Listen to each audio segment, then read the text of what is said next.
Christoph, good evening to you. Well, this story's gone around in so many circles today.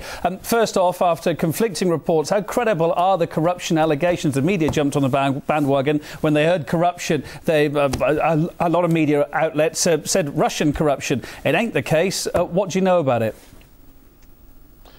Well, if that is corruption, Kevin, then I go out of business. The real reason, I think, is merely political. And we may call into our memory that very clearly the US have been in high corruption, in this case, in the last 30 years in Iraq. Knowing just a little bit about the Iraqi people in general and the Prime Minister al-Maliki in specific, it is very clear that, you know, using a word like corruption in this kind of business means kicking the dinner table set off the table.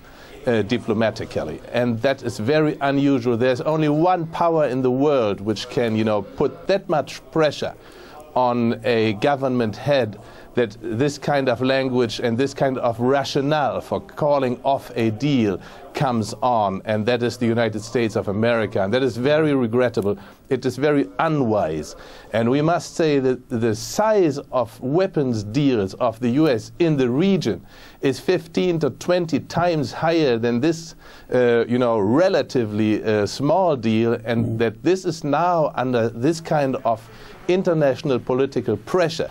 That means how much afraid the United States must be about this kind of little deal. Well, absolutely, Christoph. If this deal does come off, if it does go ahead, end of the day, Russia will become Iraq's #2 arms supplier, won't it? What's that going to do to the balance of regional security then? You see, if this deal had gone through, that would have meant for the Iraqi people a kind of, you know, starting a balanced situation of dealing with East and West, so to say. And that would be healthy for the Iraqi people, because this is in line with their geographical, very simple geographical situation. Now putting this deal under pressure, you know, that means that the US are insisting on a monopole in the region. And let me tell you that just yesterday we had a big story on EADS, you know, the biggest European armament company, big corruption story on that company, and they are in fact competing for an American sellout. And that is quite interesting that they are too under this pressure. So if Mr. al-Maliki would now turn to the Europeans to cut a deal, there he would face the same kind of pressure on his European partners. So this is a very interesting global situation right now. Obviously, Iraq's got a big say in it as well. When this deal was signed, the Iraqi Prime Minister said he doesn't want his country to be part of someone's monopoly. What message was he sending out there?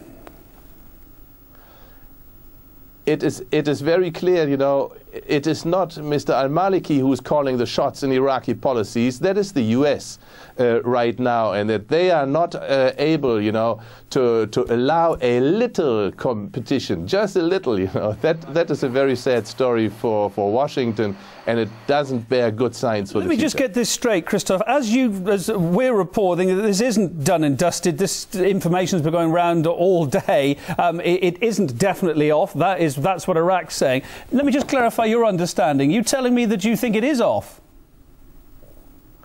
I'm not sure whether it's off, but if it is off and it goes into this direction right now, then of course that would be regrettable. If it can be saved, all the better. Then this is maybe due to the international reaction which will follow this kind of hubbub about this deal. Christoph, thank you very much. Christoph R. Horstel, a much appreciated government and business consultant on the line from Berlin. Best regards to Moscow. Thank you.